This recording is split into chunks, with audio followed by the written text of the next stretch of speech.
আলহামদুলিল্লাহ, সমূহ প্রশংসা আল্লাহ পাকের দরবারে, যে আল্লাহ তাআলা খাস রহমত করে পবিত্র সময়, পবিত্র একটা জুমার দিন, সারা বছরের মধ্যে একটা খুব গুরুত্বপূর্ণ জুমার দিনে আল্লাহ তাআলা আমাকে আপনাকে হাজির করেছেন।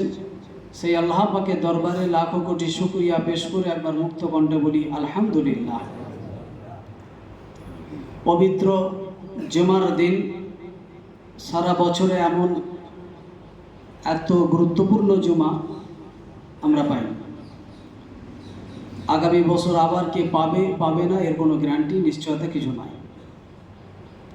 সেই জন্য মাহে রমজান মাস, এমনিতে আমরা জানি যে কোনো নেক ইবাদত, আপনি 1 টাকা দান করবেন, যেখানে 70 টাকা দানের সব আল্লাহ তাআলা আমল নামায় লিখে দেবেন। জরুর সুবহানাল্লাহ।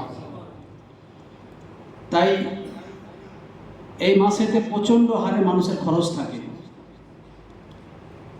প্রচণ্ড হারে খরচ নানাবিধভাবে, ফল মূল থেকে পোশাক আশাক কেনাকাটা, আর সেই সঙ্গে জাকাত, দান, সাদকা ইত্যাদি সমস্ত কিছুটা এই মাসে অনেক বেশি থাকে।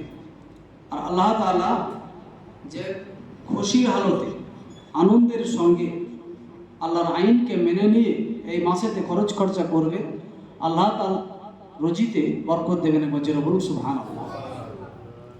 অনেকে হয়তো বেজার থাকে, রমজান মাস এলো আমার রোজগার কমে গেল।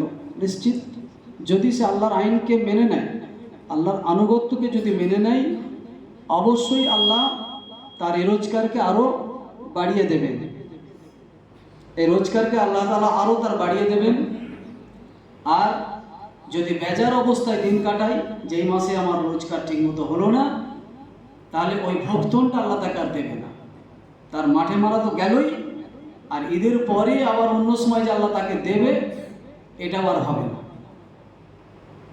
তাই একটা কথাই বুঝে নিতে হবে, আস-সবরু নিসফুল ঈমান।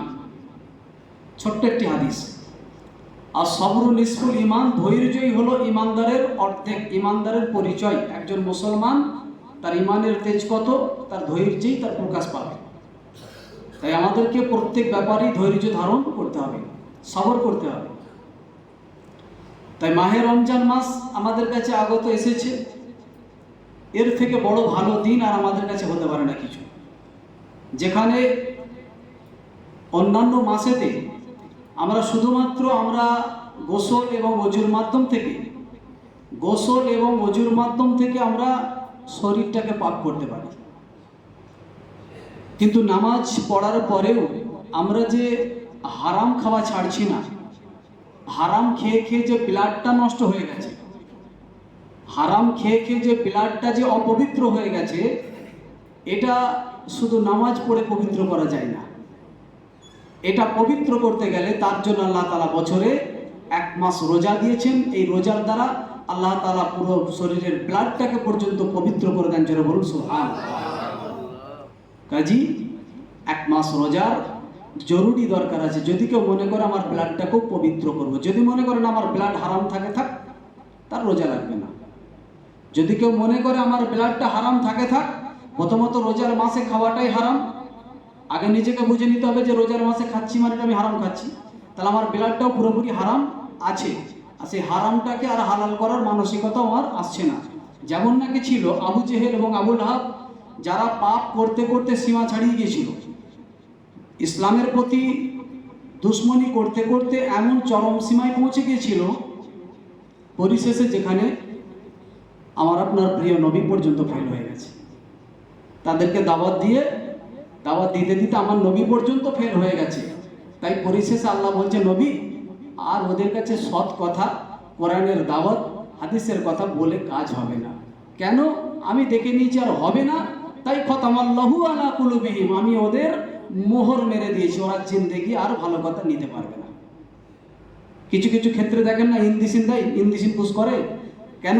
সিজার করলে ইন্দিসিন দেয়, বাচ্চাদের চ্যাক কাটানি হলেও ইন্দিসিন দেয়। মানে ইন্দিসিনটা দিচ্ছে কিসের জন্য? অসাড় করার জন্য। এই অসাড়ে মানে আর কিছু মালুম হবে না। এ ঠিক সেই ইন্দিসিন আল্লাহ জারি করে দিয়েছে, মানে ওর অন্তরে আর কিছু মালুম হবে না। কোনটা সৎ কথা, কোনটা কোরআনের কথা, কোনটা হাদিসের কথা, কোনটা নেক কথা, ওর মালুম হবে না। ওর অন্তরটাতে ওই ইনজেকশন পড়ে গেছে, মানে মোহর মেরে দিয়েছে আল্লাহ তাআলা। সেই জন্য আমাদেরকে বর্তমানে বুঝে নিতে হবে, যারা জাতিতে মুসলমান আছি, যে যেই লেভেলেই থাকুক না কেন, যে যেই কর্মের মধ্যে নিয়োগ থাকুক না কেন, যে যেই ব্যবসার মধ্যে নিয়োগ থাকুক না কেন, প্রত্যেককে বুঝে নিতে হবে আমাদের প্রত্যেকের জন্য রোজা রাখা অপরিহার্য। রোজা রাখা অপরিহার্য। হ্যাঁ, রোজা রাখার আল্লাহ ছাড় দিয়েছেন দুইজন ব্যক্তিকে। আল্লাহ তাআলা রোজা রাখতে ছাড় দিয়েছেন দুইজন ব্যক্তিকে। অবশ্যই দুই শ্রেণীর মানুষকে আল্লাহ তাআলা রোজা ছাড় দিয়েছেন। সেই শ্রেণীর মধ্যে যদি আমি পড়ি, তাহলে আমার রোজা না রাখলেও চলবে। তাহলে তার মধ্যে যদি আমি পড়ি, আমার রোজা না রাখলেও চলবে। আল্লাহ তাআলা কোরআনে কারিমের মধ্যে উল্লেখ করছেন, বিসমিল্লাহির রহমানির রহিম, ইয়া আইয়ুহাল্লাযীনা আমানু, ইয়া আইয়ুহাল্লাযীনা আমানু কুতিবা আলাইকুমুস সিয়াম কামা কুতিবা আলাল্লাযীনা মিন ক্বাবলিকুম। অর্থাৎ এই আয়াতে আল্লাহ তাআলা সূরা বাকারা 183 নম্বর আয়াত, সূরা বাকারা যেটা কোরআন মাজিদের মধ্যে সবথেকে বড় সূরা। সূরা বাকারা যে শব্দটার অর্থ হলো গাভী বা গরু। এই সূরা বাকারা 114টা টোটাল সূরা কোরআন মাজিদের মধ্যে, তার মধ্যে সবথেকে বড় সূরা হলো এটা। অনেক সময় কুইজে প্রশ্ন পড়ে বাচ্চাদের জন্য, সবথেকে বড় সূরার নাম কি, সবথেকে ছোট সূরার নাম কি? ছোট সূরা হলো সূরা কাউসার, ইন্না আতাইনাকাল কাউসার। এর থেকে ছোট সূরা আর কিছু নেই। এবং কোন সূরায় মিম নাই, সেটাও হলো সূরা কাউসার। ইন্না আতাইনাকাল কাউসার পড়বেন, অত কোনো মিম অক্ষরটাই আসবে না, মিম শব্দটাই আসবে না। তো এরকম কিছু কিছু কুইজের প্রশ্ন থাকে। তো যাই হোক, এই সূরা বাকারার 183 নম্বর আয়াত আল্লাহ তাআলা বলছেন, ইয়া আইয়ুহাল্লাযীনা আমানু। কত আদরের সঙ্গে আল্লাহ বলছেন, হে ঈমান বলো, ঈমানদারগণ, যারা নাকি ঈমান এনেছো। যারা ঈমান আনে না, আমি তাদের উপরে আশা করছি না। যারা ন্যূনতম ঈমানটা এনেছো, মানে আমি আল্লাহকে এক বলে মেনে নিয়েছো, আমার নবীকে নবী বলে মেনে নিয়েছো, আমি তাদের জন্য এই আয়াতে বলছি, ইয়া আইয়ুহাল্লাযীনা আমানু, হে ন্যূনতম ঈমানদারগণ, যারা মোটামুটি একটা ঈমান এনেছো। আমানু কুতিবা আলাইকুমুস সিয়াম, আমি তোমাদের সবার জন্য কুতিবা ফরজ করে দিয়েছি, লিখে দিয়েছি, তোমাদের জন্য অপরিহার্য করে দিয়েছি। কুতিবা আলাইকুম, তোমাদের উপরে, অর্থাৎ তোমাদের পূর্ববর্তীগণ, তোমাদের পূর্ববর্তীগণ। আলাইকুম বলতে উপরে বলতে তোমাদের পূর্ববর্তীগণ, অর্থাৎ তোমার বাপ, তোমার দাদু, দাদুর বাপ, তার বাপ, তার বাপ, এইভাবে হযরতে আদম পর্যন্ত যত এসেছিল, তার মধ্য থেকে প্রত্যেক নবী রাসূলের উপরে রোজা কারোর উপরে 3টা, কারোর উপরে 2টা ফরজ ছিল। আমাদের নবী থেকে একেবারে 1 মাস রোজা তোমাদের জন্য ফরজ করে দেওয়া হয়েছে। তাই শেষ নবী মুহাম্মদ সাল্লাল্লাহু আলাইহি ওয়াসাল্লাম পর্যন্ত তোমাদের বাপদাদা, তোমাদের পূর্ববর্তীগণ যারা ছিল, তাদের সকলের উপরেই এই আইন জারি ছিল। একটা মাস রোজা ফরজ, 30টা বলে কোনো কথা নয়। মাস 29 হতে পারে আর 30 হতে পারে। 1 মাস রোজা তোমাদের জন্য ফরজ। কেউ যদি মনে করে আমি 29 মাস হয়েছে, 30টা রোজা পূরণ করব, তাহলে ওই রোজাটা তার হারাম হয়ে যাবে, বাতিল হয়ে যাবে, এটা যদি মনে করে চলবে না। 1 মাস রোজা রাখবে, সন্দেহের উপরে মাস বুঝতে পারে না, সন্দেহের উপরে 30টা রেখেছে, সেটা নফলে গণ্য হবে, তার সওয়াব পাবে। কিন্তু ইচ্ছাকৃতভাবে একটা মাস 29-এ যাচ্ছে, এটা ক্লিয়ার, এটা পরিষ্কার বুঝে গেছে, তার সত্ত্বেও সে পূরণ করার জন্য 30টা রাখছে, এটা হারাম হবে। এই রোজা রাখার জন্য সে গুনাহগার হবে, এটা চলবে না, এটা চলবে না। রোজা হচ্ছে 1 মাস ফরজ। তাই আল্লাহ তাআলা বলছেন, ইয়া আইয়ুহাল্লাযীনা আমানু, আদরের সঙ্গে বলছে, যারা ন্যূনতম ঈমান এনেছো, হে ঈমান বালু, হে ঈমানদারগণ, তোমাদের পূর্ববর্তীগণের উপরেও ঠিক এইভাবে রোজা ফরজ করা হয়েছিল, তাই তোমাদের জন্য ফরজে আইন অপরিহার্য করে দেওয়া হলো। আমি আল্লাহর তরফ থেকে তোমাদের উপরে ফরজে আইন করে দেওয়া হলো। আর যেটা ফরজে আইন মানে এটা হলো প্রেসার কিট, আমি আল্লাহর তরফ থেকে প্রেসার, মানে তোমাকে করতেই হবে, এতে কোনো ছাড় নেই, এতে কোনো মাফ নেই, এতে কোনো ছাড় নেই, এতে কোনো মাফ নেই। তোমাদের জন্য অপরিহার্য একটা মাস তোমাকে রোজা পালন করতেই হবে। আর যদি তা না করো, তাহলে তুমি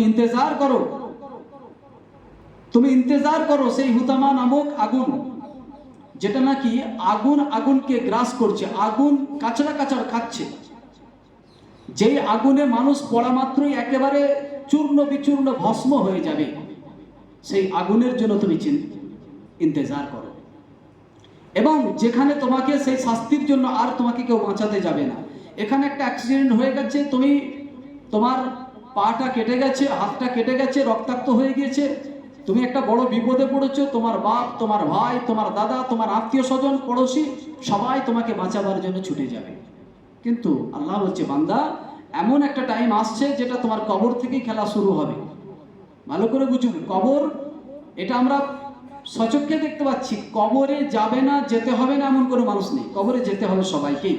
এমন কোনো আমাদের বাপদাদা 14 পুরুষ নেই যে দীর্ঘদিন মানে 500 বছর, 1000 বছর, 2000 বছর টিকে আছে, বেঁচে আছে, এরকম কোনো সিনসিনারি নেই। অতএব কবরের ডাক সবার আছে, এ কথা অস্বীকার করার কারোর কোনো উপায় নেই। কবরে যেতেই হবে। কবরে যাওয়ার পরে, অর্থাৎ কবরে যাবে, প্রত্যেক মানুষের মধ্যে একটা আত্মা আছে। আত্মা যেমন এই পাখাগুলো আছে, যদি ইলেকট্রিকটা চলে যায় সঙ্গে সঙ্গে বন্ধ, ওর কোনো কাজ হবে না। ইলেকট্রিক চলে গেলেও পাখার কোনো কাজ নাই। ঠিক মানুষের আত্মাটা যা তুলে নেবে আজরাইল, ওর আর কোনো অঙ্গ প্রত্যঙ্গ কাজ করবে না। তখন এই চোখ, হাত, পা, যেখানে এত আমার দিমাগ কাজ করছে, যেখানে হাত আমার এত কাজ করছে, এই হাত কত টাকা রোজগার করছে, এই দিমাগ খাটিয়ে কত টাকা রোজগার করছি, এই পায়ের দ্বারা কত জায়গায় যাচ্ছি, কোনো কিছু কাজ হবে না। কোনো কিছু কাজ হবে না, যা আত্মাটা ছিনিয়ে নেবে আজরাইল এসে। আত্মাটা আসমানের নিচে লটকাতে থাকে, ফারিস্তারা নিয়ে ওয়েট করে, ইন্তজার করে কতক্ষণ ওকে দাফন করবে, কতক্ষণ ওকে দাফন করবে। কবরে দাফন করার পরে 40টা কদম মানে 40 পা হেঁটে আসবে যারা মাটি দিয়েছে, যারা দাফন করেছে। এই 40 কদম ফিরে আসার পরে ওই ফারিস্তারা আবার আত্মাটাকে নিয়ে আবার কবরে গিয়ে দেবে। তবে এই দেওয়াটা দুনিয়ার দেওয়া নয়, দুটোর রকম আলাদা। ঠিক ওখানেও জীবিত, ওখানেও সে জীবিত, সব দেখতে পাবে, বুঝতে পারবে, প্রত্যেকটা অঙ্গ তখন কাজ হবে। যেমন ইলেকট্রিক লাইন চলে গেছে, আবার এসে গেলে চলছে, ঠিক ওরকম আত্মাটা যায় এসে দিয়ে দেবে, আবার তার সবকিছু কাজ হবে। তবে আল্লাহ তফাৎ রেখেছে এতটুকুই, দুনিয়ার মধ্যে আত্মাটা দিয়েছে, এখানে তোমার সব শক্তিটা থাকবে, ওখানে শক্তিবিহীন সব থাকবে। দেখবে, সব কিছু পাবে, বুঝতে পারবে, বোঝার ক্ষমতা থাকবে, দেখার ক্ষমতা থাকবে, এই কয়েকটা ইন্দ্রিয়ের ক্ষমতা থাকবে। বাকি হাত, পা, তার যে ক্ষমতা, এই ক্ষমতাগুলো আল্লাহ কেড়ে নেবে। কয়েকটা ইন্দ্রিয়ের ক্ষমতা রাখবে, আর কয়েকটা ইন্দ্রিয়ের ক্ষমতা কেড়ে নেবে, যেখানে সে কবর থেকে বের হওয়ার তার কোনো উপায় থাকবে না। শত চেষ্টা করবে, প্রাণপণ চেষ্টা করবে, কিন্তু তার বাঁচার আর উপায় নাই। তখন এই দুনিয়ার এত চিন্তা ভাবনা, হিসাব নিকাশ সব কিছু ব্রেক সব ফেলে রেখে তাকে কবরে এবারে জবাবদিহি করতে হবে। এবারে তার খেলা ওখানে শুরু হবে, এই কবরে তার খেলা শুরু। যদি ভালো করে যাই ভালো, খারাপ যদি করে যাই তো খারাপ। ওই যদি অপবিত্র রক্ত, হারাম রক্ত নিয়ে যদি কবরে যায়, রোজার মাস ছিল রোজা রাখি না, নামাজের সময় হয়েছিল নামাজ পড়ি না, অতএব আল্লাহর আইনকে আমি মেনে নিয়েছিলাম না, পালন করতে পেরেছিলাম না, আমি যত দুনিয়া দুনিয়া করে মেতেছিলাম, আজকে কবরে এখন বিপদের যে সম্মুখীন হয়েছে, কে বাঁচাবে? বাঁচাবে কে? অতএব আমি কি করে বাঁচবো, এটা আমাকেই আমার রাস্তা খুঁজে নিতে হবে। কেউ আপনাকে পথ দেখাবে না, কেউ আপনাকে পথ দেখাবে না। যে যার স্বার্থ সে তার বুঝে নিতে চায়। স্ত্রী সে তার ভালো খাওয়া পরা, আপনি হারাম কি হালাল কি রোজগার করছেন দেখার দরকার নাই। ছেলেও ঠিক তাই, আমার জন্য কত সম্পদ তৈরি করে গেছে, এর জন্য বাপের কাছে বারবার তার চাহাত থাকবে। কিন্তু বাপ সে হারাম নিয়ে এলো কি হালাল নিয়ে এলো, এ তাতে কোনো তার যায় আসে না, আর এর জন্য তাকে কোনো জবাবদিহি করতে হবে না। আপনি ছেলেকে হারাম রোজগার করে দিয়েছেন, স্ত্রীকে হারাম রোজগার করে দিয়েছেন, তাদের বিন্দু পরিমাণ কোনো তাদের যায় আসে না। আল্লাহ তাকে জিজ্ঞেস করবে না তোমার বাপ হারাম এনে দিয়েছিল তুমি কেন খেয়েছো। অতএব সেই জন্য আমার জবাবদিহিটা আমাকেই দিতে হবে, আমার প্রশ্নের সম্মুখীন আমাকেই উত্তর দিতে হবে। অতএব এই কবরে পরিত্রাণ পেতে গেলে প্রত্যেকের কাছে আমার বলা থাকছে, পুরো জগতের মুসলিম সকলকেই বলা থাকছে, যাতে করে আমরা আমাদের চিন্তাটা, নিজের চিন্তাটা নিজে আগে করতে হবে। নিজেকে বলা হচ্ছে কু আনফুসাকুম আলাইকুম নার, আগে নিজে চিন্তা করো কি করে কবরের আগুন থেকে বাঁচবে, কবরের আযাব থেকে কি করে নিজে বাঁচবে, এবং ছেলেকে কি করে বাঁচাবে, স্ত্রীকে কি করে বাঁচাবে, সেটাকেও তুমি ভাবো, সেটাকেও তুমি ভাবো। নিজে রোজা রাখো, নিজে নামাজ পড়ো, ছেলেদেরকেও তাই তাকিদ দাও। তাকে বলো যদি তুমি নামাজ না পড়ো তো তাহলে তোমার হাতের খাবার আমি খাবো না। তুমি যদি যদি রোজা না করো তো তোমার হাতের খাবার খাবো না। ঠিক ছেলে যখন বালেগ হয়ে যাবে, স্ত্রী যখন বুঝদার, যদি জানতে পারে স্বামী হারাম আনছে, তাই তার বলা কর্তব্য, তাকে বলতে হবে, বাধা দিতে হবে। অন্যায় কাজটা যদি জানতে পারে, বাধাটা দিয়ে দিলেই সে খালাসে বেঁচে গেল, আর তাকে আল্লাহ কৈফিয়ত করবে না। ছেলে বালেগ হলেও তাকে কৈফিয়ত করবে না। যদি বলে দেয় যে বাপ তুমি নামাজ পড়ো তবে তোমার মানে খাদ্য খাবো, নতুবা খাবো না। অতএব একে অপরকে বলতে হবে ব্যাপারটা। এক কথায় নিজে বাঁচো আর তোমার আহলে বর্গকে বাঁচাও। কুতিবা আলাইকুমুস সিয়াম কামা কুতিবা আলাল লাযিনা মিন ক্বাবলিকুম লাআল্লাকুম তাত্তাকুন। খুব ছোট্ট একটি পয়েন্ট, লাআল্লাকুম তাত্তাকুন, যেটা এতক্ষণ অনেকটাই কথা বললাম। আল্লাহ তাআলা বলছেন লাআল্লাকুম তাত্তাকুন, যাতে তোমরা মুত্তাকি হতে পারো, অরিজিনাল হতে পারো, খাঁটি হতে পারো, সঠিক মানুষ হতে পারো, মানুষের মতো মানুষ হতে পারো। নিকৃষ্ট জানোয়ার বানরের মতো জীবন যাপন করো না। ফালাম্মা আতা ওয়া আম্মা নুহু আনহু কুলনা লাহুম কুনু কিরাদাতান খাশিন। যারা আমার রোজা পালন করলো না, যারা নামাজ পালন করলো না, যারা অস্বীকার করলো, যারা এগুলোকে এড়িয়ে চললো, যারা একে কাজকলা দেখিয়ে চললো, আল্লাহ বলছে তারা ওই নিকৃষ্ট জন্তুর জানোয়ার, সেটা কুকুর, ছাগল, বানরের থেকেও পরিচয়টা খারাপ। আর বলার কি আছে? এটা তো কোনো কেউ বানোয়াট কথা বলছেন, আল্লাহ নিজে বলছে তাদের পরিচয়টা একটা নিকৃষ্ট জন্তুর জানোয়ার বানরের থেকেও তাদের পরিচয়টা খারাপ। তো নিজেকে তাহলে আপনি কি করে মানুষের কাছে পরিচয় দেবেন যে আমি একজন, আমার বহুত অর্থ আছে, আমার বহুত জ্ঞান আছে, আমার বহুত পাওয়ার আছে? ও পাওয়ার থেকে কি হবে? ও তো জন্তু জানোয়ারের থেকেও খারাপ পাওয়ার, ও তো জন্তু জানোয়ারের থেকেও বেশি মানে খারাপ জিনিসটা। অর্থাৎ আপনার পয়সা থাক, ক্ষমতা থাক, জ্ঞান থাক, যাই থাক, ও 5 পয়সা কোনো দাম নাই। ও 5 পয়সা কোনো দাম নাই। যে আল্লাহকেই চিনতে পারলো না, রাসূলকেই জানতে পারলো না, রাসূলকেই মানতে পারলো না, রাসূলের নীতিকে নিতে পারলো না, রাসূলের কথাকে নিতে পারলো না, তো মানুষ কি যে? ও তো জন্তু জানোয়ারের থেকে ওর পরিচয় খারাপ। তো ওকে আবার সম্মান কোথা থেকে দেবো? ওর পরিচয়টার কি আছে? তাই যে যার বুঝার নিজেকে বুঝে নিতে হবে, যেটা বুঝার নিজেকে বুঝে নিতে হবে যে আমাদের চলার পথে ভুল হতে পারে। নিশ্চিত আপনার ব্যবসা জীবনে, আপনার কারবার জীবনে আপনার অনেক পরিশ্রম আছে। যিনারা রাজমিস্ত্রির কাজ করেন, আমি তো দেখে অবাক যে কতগুলো রাজমিস্ত্রি এলাকায় কাজ করে, ম্যাক্সিমাম রাজমিস্ত্রি রোজা করছে, এবং আশা করি তাদের থেকে হার্ড পরিশ্রম অন্য কারো হয় না, তাহলে তারা এই রোদে ধুপে কাজ করছে, অথচ রোজা পালন করছে, তার সঙ্গে তারাবি নামাজ আদা করছে। তারাবির নামাজ একটা দীর্ঘ লং টাইম। আর সবরুল ইসফুল ইমান হচ্ছে, বললাম, ধৈর্য। আপনার নামাজে কতটা ধৈর্য, এখানেই তো বোঝা যাবে আপনার ইমানের পাওয়ার, তেজ কতটা আছে। নিশ্চিত শয়তান তো আপনাকে হতে দেবে না, ভালো লাগবে না। এক শ্রেণী আছে দেখবেন তারাবির নামাজ হতে হতে বাইরে গিয়ে সময় কাটাচ্ছে, তাতে কিছু বাচ্চা আছে আর বুড়ো আছে, সব পাইল আছে, মিশেল আছে। আর বড়দের থেকে বাচ্চারা তো আরো সহজ হয়ে যাচ্ছে, ওদের ভাবাটা, ওদের ফাঁকি মারাটা আরো সহজ হয়ে যাচ্ছে। সেই জন্য ধৈর্যটাকে আমাকে তৈরি করতে হবে। ইমানদার, আমি মুসলমান, আমার ধৈর্যটাকে প্রমাণ করতে হবে। নামাজের টাইম লাগবে তো টাইম লাগবে, আমাকে দাঁড়াতে হবে, এটাই তো মুসলমান। আরে যেখানে বলা হচ্ছে হযরত আলী রাদিয়াল্লাহু তাআলা আনহু, আল্লাহর নবী সাহাবী, নামাজ পড়ছেন, কাফেররা তাকে তীর মেরেছে, ওই নামাজ অবস্থায় তথাপি তিনি নামাজ থেকে সামান্যতম নড়চড় করেন। একবার জোরে বলুন না সুবহানাল্লাহ। আর আমরা সামান্য কিছুই আমাদের কষ্ট নাই, দাঁড়াবো শুধু এতটুকু, তাতেই আমরা 14 বার বাইরে চলে যাচ্ছি। বিশেষ কারণে টয়লেট প্রয়োজন হয়েছে, বিশেষ কারণে আপনি বাইরে যেতে পারেন, প্রয়োজন আছে আপনি যেতে পারেন, কিন্তু অযথা আপনি সময়টাকে নষ্ট করবেন, ফাঁকি দেবেন, এটা চলবে না।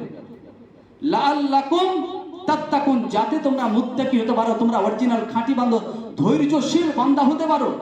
আল্লাহ এটাই আশা করছে আমাদের উপরে। আল্লাহ একটা আশাবাবদ ভাষা প্রয়োগ করছে, আমরা সেটাতেও আল্লাহকে কাঁচকলা দেখিয়ে দিচ্ছি। আল্লাহ তুমি ভাবো, তোমার জায়গায় তুমি ভাবো, আমি আমার জায়গায় ভাবি। আমার কি করে রোজগার হবে, আমার কি করে কাজ হবে, আমার কি করে স্ত্রীকে একটার জায়গায় 10টা শাড়ি কিনে দেবো, আমার ছেলের 5টার জায়গায় 10টা পোশাক কিনে দেবো, আমি কি করে বাড়িটাকে 2তলার জায়গায় 5তলা করতে পারবো। আমার ভাবনা আমাকে ভাবতে দাও। আল্লাহ তুমি তোমার ভাবা তোমার কাছে রাখ। আছে না এরকম এক শ্রেণীর মানুষ? আছে তো, করছে। সেই জন্য আমার বক্তব্য, আজকে প্রত্যেক ব্যাপারে জানবেন, সব ব্যাপারে মানুষ বিপদে পড়ে, তার গাইড কেউ না কেউ একজন দেয়। মানুষ বিপদে পড়ে, গাইড কেউ না কেউ একজন দেয় দুনিয়াতে চলার পথে। কিন্তু আখিরাতের জন্য, কবরের জন্য, হাসরের জন্য এই গাইড আপনাকে কে দেবে? এটা আপনাকে আগে বুঝে নিতে হবে। এই গাইড এটা আপনাকে কে দেবে, এটা আগে আপনাকে বুঝে নিতে হবে। তো যাই হোক, সেই জন্য আলেম ওলামারা তারা যে কথা বলে, তারা এটাই জানে, কু আনফুসাকুম আহলিকুম নার, আমাকে জাহান্নামের আগুন থেকে বাঁচতে হবে, আমাকে চেক হতে হবে, আমাকে সঠিক পথে চলতে হবে, সঠিক কথা বলতে হবে। বলার দায়িত্ব আল্লাহ সবাইকে দেয়নি। এখন আপনাকে যদি আপনার সাথে বসি, দেখবেন অনেক সময় আলেমরা বসেছে, সাধারণ মানুষ আলেমের কান মুলে দেওয়ার খাপ করে, মানে এত কোরআন হাদিস জেনে গেছে, এতটাই জেনে গেছে, অর্থাৎ জানার এমন কিছু অভাব নেই। কিন্তু এই জায়গায় এসে বসে আপনি বলবেন, এ ক্ষমতা আল্লাহ আপনাকে দেয়নি, এ সুযোগ আল্লাহ আপনাকে দেয়নি। অর্থাৎ জানতে কারো বাকি আল্লাহ রাখেনি, কিন্তু আলেম শ্রেণীকে আল্লাহ এই ক্ষমতা দিয়েছে, এই সুযোগ দিয়েছে। আল উলামাউ ওয়ারাসাতুল আম্বিয়া, আল উলামাউ ওয়ারাসাতুল আম্বিয়া, অর্থাৎ আল্লাহ তাআলা আলেম শ্রেণীকে নবীর ওয়ারিস, নবীর মেহমান স্বরূপ করে পাঠিয়েছে। একবার জোরে বলেন না সুবহানাল্লাহ। নিশ্চিত যে আলেম জাহান্নামে যাবে, ও নবীর ওয়ারিস হতে পারলো না, ও নবীর মেহমান হতে পারলো না। তাই আলেমের উদ্দেশ্যে কোনো কথা বলতে গেলে 20 বার চিন্তা করতে হবে। আপনার বাড়িতে কোনো একজন মেহমান এসেছে, সেই মেহমানকে কেউ অপমান অপদস্থমূলক কথা বললো, তখন তার উপরে আপনাকে বললে জানা হতো, আপনার রাগটা তখন আরো সীমাহীন পৌঁছে যাবে, সীমা ছাড়া চলে যাবে। কারণ তোমার যদি বলার ছিল তো তুমি আমাকে বলতে, আমার মেহমানকে বললে কেন? ঠিক তদানুক্রম অনুযায়ী আলেমের বিরুদ্ধে যখনই কোনো কথা বলবেন 20 বার চিন্তা করতে হবে। আলেমটা যদি জান্নাতি হয় তো আপনার জীবনে খুব খারাপের দিন আছে। সব জীবনের যত নেক কাজ করবেন সব তো বরবাদ হবেই, আর জাহান্নামের জন্য আপনাকে ইন্তজার করতে হবে। ও নেক কাজ করেও কোনো কাজ হবে না। কারণ কার বিরুদ্ধে বলেছেন? নবীর মেহমানের বিরুদ্ধে আপনি কথা বলেছেন, যেখানে আল্লাহ রসুল আপনার দিকে ঘুরেও তাকাবে না। তাই সেই জিনিসটাকে আমাদেরকে বুঝতে হবে। মুত্তাকি হও, তোমরা সঠিক অরিজিনাল হও, ধৈর্য ধারণ করো, কথা বলার আগে 20 বার চিন্তা করো, কথা বলার আগে 20 বার চিন্তা করো, কি কথা বলছি, কার ব্যাপারে বলছি, কি ব্যাপারে বলছি, কথা বলার আগে ভাবো।